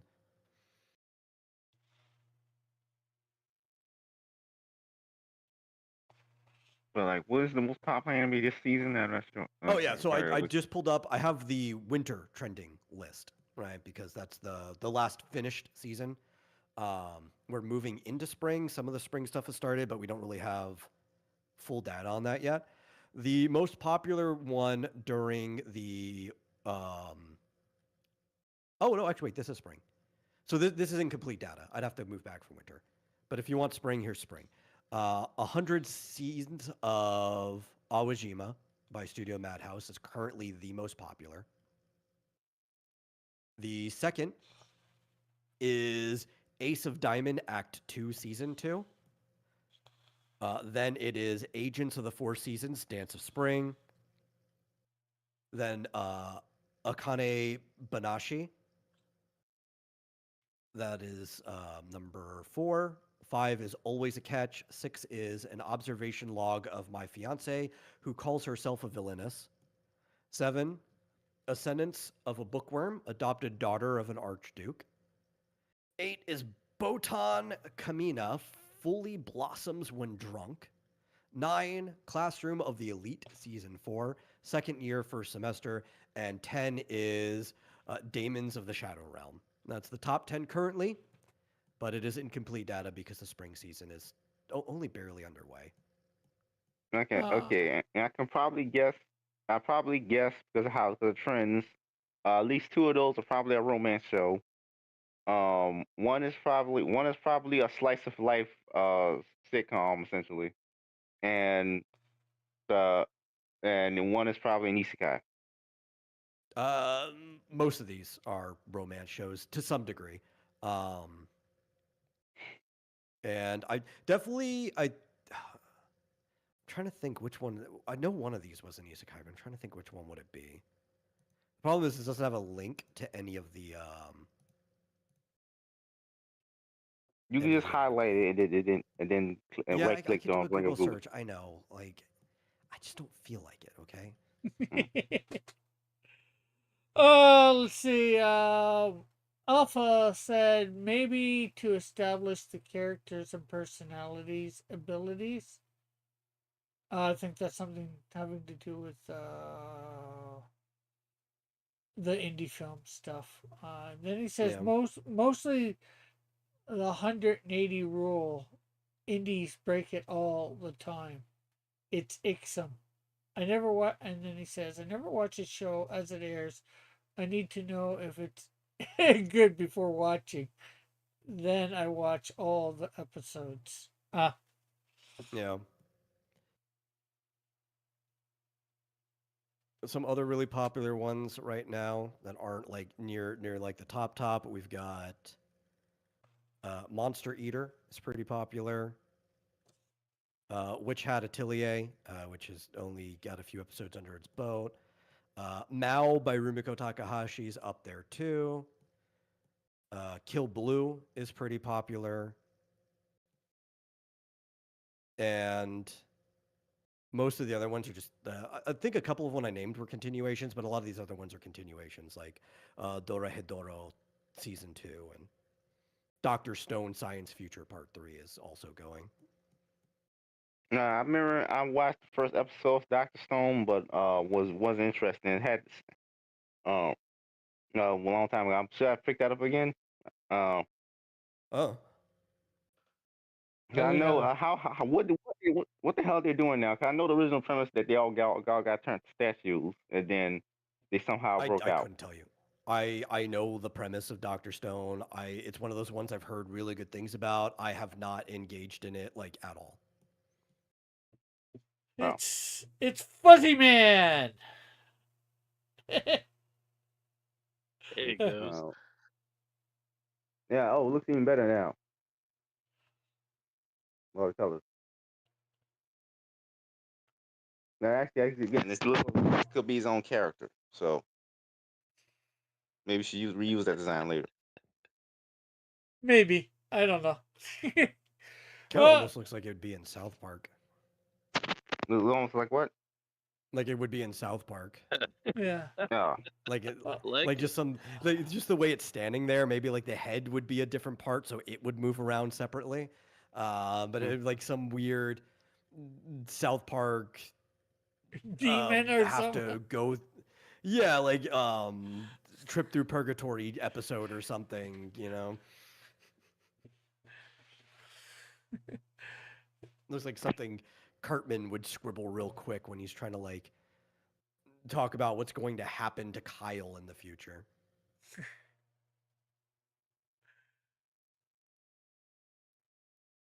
Well, next week I think I'm gonna go back to the heroes. For an episode or two. We're probably going to do either Tila or the sorceress, and combining them with either what is it, Peach or Daisy? Sorceress, you were gonna do Rosalina. Yeah. Okay, Rosalina, and Tila was with um, Peach. I think Princess Peach. Yeah. Yeah, no, I remember we talked about because with the sorcerer specifically, since she kind of like observes things from Castle Grayskull. That's mostly what she does. And Yeah. Rosalina kind of does a little bit of like magic-y stuff with the stars and lives in an observatory. And like there's direct crossover with both of these characters. Yeah. Oh, there's something maybe I should try and do. Cross, if I'm gonna do that with her, maybe put a cross between Grayskull and her observatory. Oh yeah, because it's like it's technically a planet, right? Because it's everything in their spaces, but the There's a main what do they building. call the observatory? There's like an actual name. Yeah, yeah. Well, no, so it is just like a floating space station type thing, right? They Oh, call it like a planet, but it's just a floating space station. So it'd be cool. Like you could just basically turn Grayskull into a space station. yeah. And combine some Or elements I of. think they call it Starship something. I'm trying to remember what was the name of it. Oh yeah, that was in the movie too, eh? It was. They did. I'm trying to remember what the actual name of it. It's the Comet Observatory. Yeah, it's the Comet Observatory. That's the name of the place. Is anyone excited for the for a Star Fox movie? Was anyone asking for that? Well, I mean, I was asking for one. Absolutely. I did. I said I didn't need him to be in Mario Galaxy. As much as I liked all of his parts, I thought Fox was great in it. I feel like it took away from the major movie and halted the pacing a bit. But I loved the 2D animation when they showed off Fox's background, like how he got there. He gave like a quick rundown of being pulled through a wormhole and being stuck there and needing to repair his ship and stuff. Like that was great. I don't know if they would do the whole movie in a 2D animated style like that, but it'd be cool to integrate it into it. They're probably just going to use the 3D model of Fox and characters that they put in the movie. But I I mean, think a Star it Fox would be movie would cheaper. be astounding. I mean, it would technically be cheaper to make a 2D animated Star Fox movie, but things will people go up to go to see that? And, Oh yeah. Yeah, if it was good. I think mm, the West has propagandized people mm. on how much they like 2D animation or 3D animation versus each other. The main reason they do it, we've talked about, is because 3D animation has a You lot of can reuse front-loaded assets. cost, but then you could reuse assets and instead of having to draw like a whole scene over again, it's like we can import assets from this scene over to that scene. Um, it is technically more cost effective, but It's more cost then up it starts to front. become It's well, it more- becomes just as expensive again if you actually start to do like really crazy dynamics stuff with it. So there's really no overall cost variance between it and 2D animation if you're trying to make something that's truly good. That's not what Illumination does with most of their stuff, so they're saving money. But Nintendo, I think, also has a higher standard for them than some of their previous stuff because even the animation in the first and this recent Mario movie was quite a bit higher standard than most of the other Illumination movies, aside from say like Despicable Me that I've seen.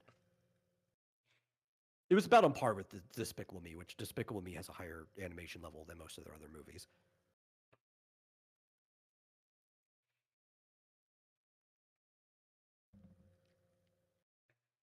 But people like 2D a lot. That's why, like, somebody brings an anime movie here, and even though they're limited runs, they do great. Like, everybody goes to see them.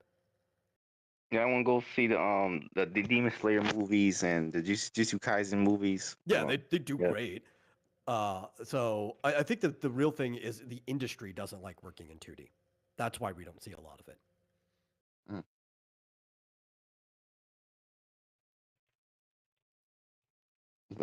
I don't understand. But then again, the animation in the film is not very varied and not very varied. It isn't varied, so. But I mean, I think a Star Fox movie will be good, especially if they're following the standards they set for Mario Galaxy. Some of the pluses that I brought up when Rick and I were talking about it is, unlike the first Mario movie, they didn't cram a bunch of like licensed music into your face. It was mostly orchestrated Nintendo songs. And during the Star Fox parts, they brought in Star Fox music, right? There was the Sector Z music was there, which was great. I love the Sector Z music. I'm just thinking, imagine Primal as a movie. That would probably never happen. Oh, rail dipped. Okay, but Primal Right. City, it could. It absolutely could. But like you're not going to get something like Disney doing it or Illumination or whatever. Maybe DreamWorks. I could see funding something like that if somebody approached them. But it would be like Warner. Warner would do it because Adult Swim, who were the ones who funded Primal, would be like, hey, we want to make a movie like this. Or we even want to get, like, say, Gendy to make it, right? And that's how that process would work. Is it extremely likely? No, but it could happen. It's not the least likely thing. Well, stay. Gendy made fixed. That movie fixed, but nobody wanted to release that in theaters. So it eventually had to Who be even on wants Netflix. to watch it in theaters? You know, like. Well, we mean, I mean, it would have made its money back, guaranteed. I mean, it only cost $4 million to make. Yeah, it was a pretty cheap movie. That wasn't much of the problem. But they had to just dump it on streaming. But I'm like, oh, it was not. I'm not saying it's a good movie. I still refuse to watch it because of the premise. So once I saw that trailer, yeah, I have no interest in it. It's probably the most lowbrow thing Gendy has ever made in his entire life, and I'm not faulting him for that. I mean, you could tell that in some of the other stuff that he's worked on that he kind of likes that humor. Usually, it was slipped in through innuendo and not. And then Dexter's Laboratory, I know. Yeah, but that's fine. I like a good innuendo when it's actually good and made well and worked in there. I just had no interest in seeing a dog bachelor party. That's basically all the movie. It's like, Because it's not really. Me personally, I'm like, my reaction to that is like, okay, it's kind of like an even more lowbrow sausage party. Because at least with The Hangover with dogs. That's all it is. Because at least with Sausage Party, you have the whole anti-religious message as a core theme. Yeah, I didn't want to watch Sausage Party either. A lot of these though is like I'll see all the people working on it, like all the names, and be like, I don't want to. By the way, Sausage Party TV show had 2 seasons already. I'm not sure if it's getting a 3rd season, the sequel series. So, but then you about to watch that. I didn't even know. You didn't even know what? You didn't even know what? I didn't even know it had a TV. It had a TV series. Yeah, like the first season came out like 2 years ago. I assume most people know what a TV series. It's on Amazon Prime. Just Sausage Party Foodtopia. But I would probably never watch something like that on Amazon Prime. I've watched cartoons and animation on Amazon Prime. It's really hard though because they don't advertise them a lot. So unless something that I was particularly looking forward to, so like I knew to go to Amazon to look for it, say like City the animation or the Panty and Stocking reboot, I wouldn't know it existed. And they don't, even when you're on Amazon Prime, they don't really advertise it to you, even when it's the type of stuff that's in your watch history. Yeah. Right? Like I watch a lot of animation. You would think they would be promoting animation to me, and they don't.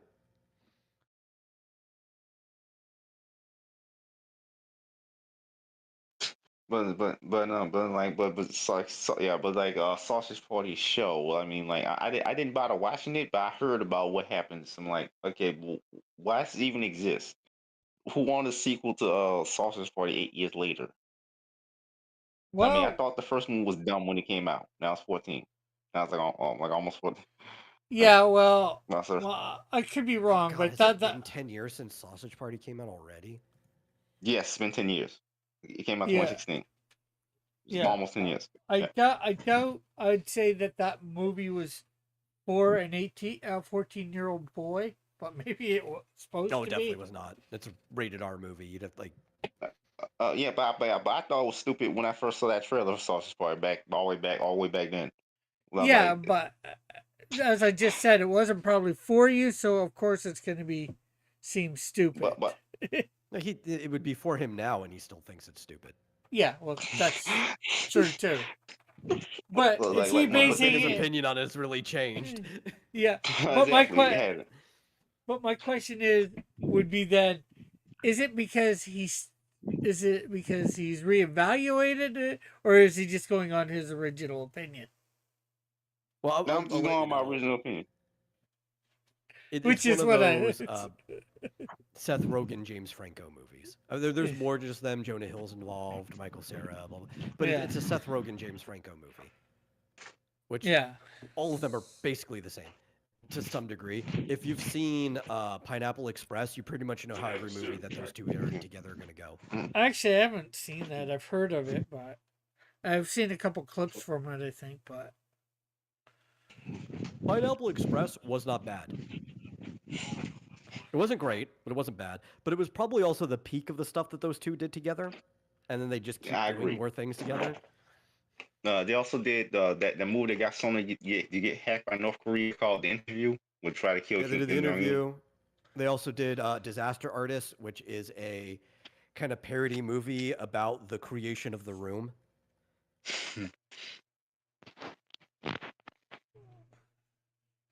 I know, I heard about that movie, never saw it. I remember seeing trailers when that came out. Yeah, so I gotta color up where my Franco Mario. played Tommy Wiseau. I gotta color up my So somebody, Mario. Yeah. just You have to somebody put him in do with a everyone else. film. Somebody do a film similar to Disaster Artist, but for the Emoji Movie, or would that not be first? I don't. The thing is, like, The Room, even for people who haven't seen it, is one of those things that kind of has like reverse critical acclaim. Like everybody's kind of tangentially familiar with The Room, or at least how bad it is, even if they haven't seen it.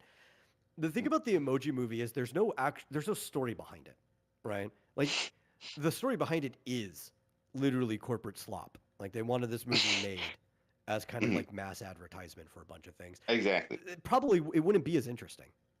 Okay, but who about Food Fight? I think Food Fight would actually be interesting as The Room. Maybe if there's like some story behind it. I don't know the story behind it, but it does have that same level. I heard of the original reverse film got animation got critical- stolen. Maybe yeah, okay. But well, I was saying it does have that same level of like reverse critical acclaim that maybe you could do something like that. Mm-hmm. Mm-hmm. Because Food Fight is actually funny in how bad it is. The Emoji Movie was just that's just painful to watch. I don't know if I would call it painful. I can't say watching it, I was just bored out of my mind the entire movie.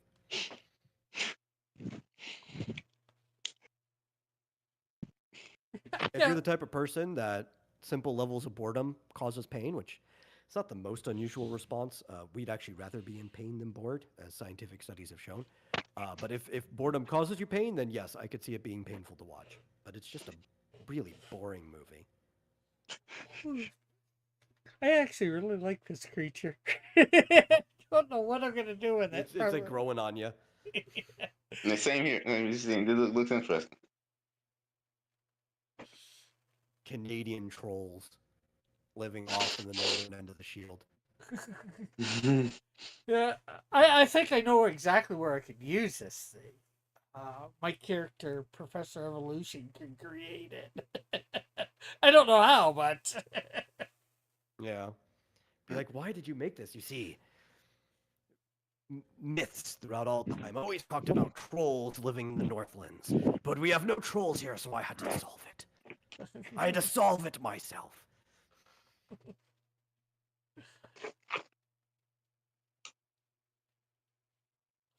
all really I'd probably do is take off the beast and symbol. Not that I'd get in trouble for having it on, but This might sound weird, but I probably have found more entertainment watching Food Fight than Sausage Party no, because I because mean, what entertains you is what entertains you. So. because yeah. at least Food Fight is funny how bad the production is. Combined with all the other elements, where Yeah. Sausage Party is just like the food Hmm. I think I'd be equally bored in both movies. I have no idea. I know I've saw trailers of Sausage Party and it looked vaguely interesting. You know, just because I guess the crude humor. Um, and you That's know all I what had it's going for it. supposed. And there's nothing else. There's nothing, Yeah. and there's nothing else. It's just sex. That's the movie. Sex, the movie. Yeah. It's not very The only diverse. thing I've seen of Food Fight was the Nostalgia Critic episode on Food Fight, so I can't really say Yeah. too much about it. You know, I don't Yeah. know the movie. I haven't seen it. I've just seen that. And again, the Emoji movie again, it looked like vaguely interesting, probably because I think crude humor again. And that's just, you know, us guys. It's all No. The well, Emoji movie was a kids movie. No, it's supposed to be. This movie is a Yeah, movie even for no like the one. It's an crude ad humor in movie. it, it's like it's kid level of crude humor. Like it's literal poop jokes. I know. yeah. It's like it feels like a children's joke book when nobody put any effort into a joke book. Rel says, "Give me all the foods." Yes. So, and I haven't seen I a also trailer. want all the foods. I haven't seen a trailer for Food Fight, so That came out like 2012. or But maybe it I was did. I released don't finally know. released. I think it was recorded in like the early 2000s or something, but somebody stole the animation and just really had to make this new awful animation Was from it scratch. even big enough to get a trailer? I had Charlie Sheen in the movie, but it was really straight to video, I believe. Yeah, Well, yeah. at Like least I don't know if I would have. Maybe what was the production company? You might have been able to see a trailer for it on one of their other video releases. You know, like before the movie. Maybe that's why it Let me never went look. to theaters where the other two that we were talking about did. Stars Entertainment. Man, I don't even know if I would own another DVD by Stars. Yeah, I don't think I've ever seen a trailer for it myself. There is an official trailer. Charlie Sheen and Wayne Vive. Brady was both in Food Fight.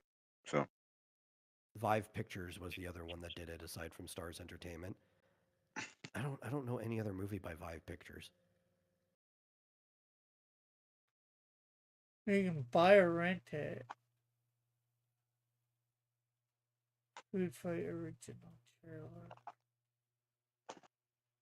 Looks like a cross between. Well, I'm not even sure what between, but it looks like it's got a little bit of Toy Story in there.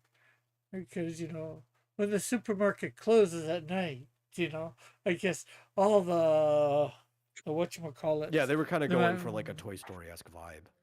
The mascots badly. come to life. Mm-hmm. Yeah, And the full mascots come to life at night. and that's without even having what I played a little bit of it without sound, just some of the text, and then of course I see the image of the cover up above.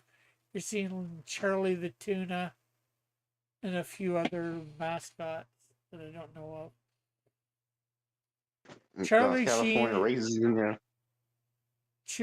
Charlie Sheen, Hilary Duff. It had a couple big name actresses. So I don't know why it went straight to video. Because the animation was really just that bad. Man, Yeah, it's they really knew. bad. I haven't seen the movie, but I've seen functionally clips of it from watching the Nostalgia Critic episode, and the animation, even for the time that it was made, is bad. Christopher Like it looked Lloyd like it was came in out. it. Like the animation looks like it came out in the early '90s, despite it coming out in 2012. Yeah, it barely looks better than Reboot, and Reboot was made like 20 years before it. Let's see. I gotta watch it right now. I'm not putting it up. When the supermarket closes at night. I'm not sure whether you guys can hear it or not. A city comes alive. It's a medically bad movie, not just because of the animation, but just the plot itself is also bad as well. And the dialogue, I mean, right? and the 'cause I've dialogue. seen a couple scenes. You have good actors delivering it, but the things they say are just awful. And a lot of it is just bad sex jokes. What's his name? I forgot. He voiced the Smoke Monster in Spring Gully. What's Oh, I his don't name? remember his name, Mike. He's a big Broadway actor. He being what's that show? RuPaul, that last show. He was in Home Alone too. He was this British guy. Tim Curry. That was he. Tim Curry. Hexus, yeah. I like Tim Curry. Great actor. But Can't really do much these days after that the stroke, and it's just gotten worse. Like he could still do some voice acting for a while, but it's just gotten so worse that he can't really even do that anymore. no, but Tim Curry. I think they had Tim Curry voicing the like I said, Lieutenant Nazi. For Brand X, who was basically just food Nazis because the movie's trying to replicate Casablanca. Dude, But they had. I'll be honest. I've seen Ferngully like 20 times. I always forget that Hexus was voiced by Tim Curry, because he does such a non-standard voice for him, right? Like he doesn't sound like the way he normally sounds when he voices stuff. Well, all I can say is it does look not that interesting. Yeah, but dialogue is really bad. Like a lot of the jokes just food puns and random food pun or just sex joke. So it's just like it's just the same type of comedy as Sausage Party, but before Sausage Party. What was I watching, Raul? I was watching the trailer for Food Fight. Except they're not cursing. That's the only difference.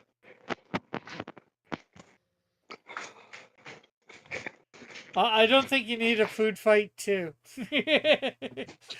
Like the Sausage Party and whatchamacallit, Emoji trailers look I better watched to a me. Tim Curry movie last month. Pardon? Marsupial and I were bored, so we just watched Clue. You know, that's Oh. one of Tim Curry's best movies. Most movies not R-rated out. So most movies just a really bad kids movie that came out in 2017 about emojis. That was A bunch of trying. poop jokes and like mobile gaming. So it's joke book humor. It's like what you would find like a joke book that had no effort put into it that you would give to like 6-year-olds that Yeah. just wanted to read. And for some reason, Wreck-It Ralph decided it wanted to do the exact same thing with its sequel. Yeah. Well, I like the original Wreck-It Ralph, and I didn't. Yeah, the didn't original's mind, Same here. and I didn't mind number 2. Raul No, says Breaks the Internet is trash. It is unequivocally trash on like a writing level. You can break down everything wrong with that movie. Yeah, Vanellope went turbo. That's all I know. Raul says food fighting interesting. Yeah, in real life, throwing food around and trying to hit people with it is sort of interesting, but that movie did not look interesting. But It's like the main antagonist is like a Nazi dominatrix. It's dumb. That's a yeah. dumb stuff. Anyways, it's that time. So I will ask it, although I know the answer. Fitzgerald, anything you would like to promote? No, of course. I can't even work on anything right now because still my computer's still in the shop. Okay.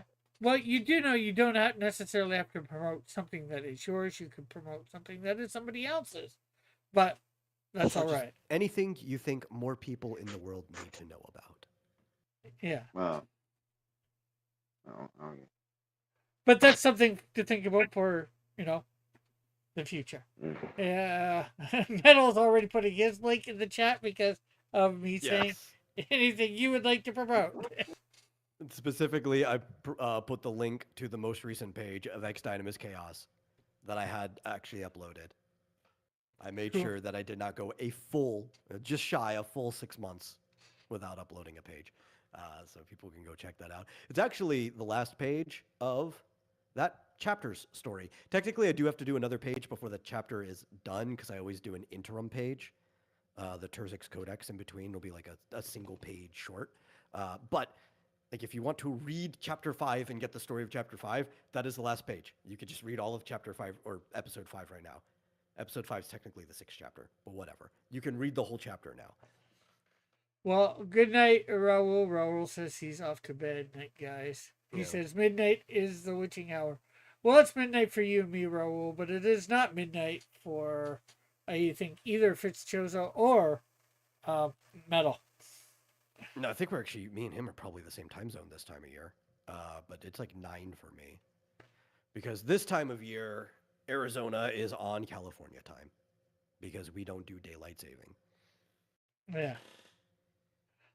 But with that said, thanks, Metal, for coming on. Thanks, No, actually, I Fitzchozo. think he's Central Time, maybe. He might be Central Time.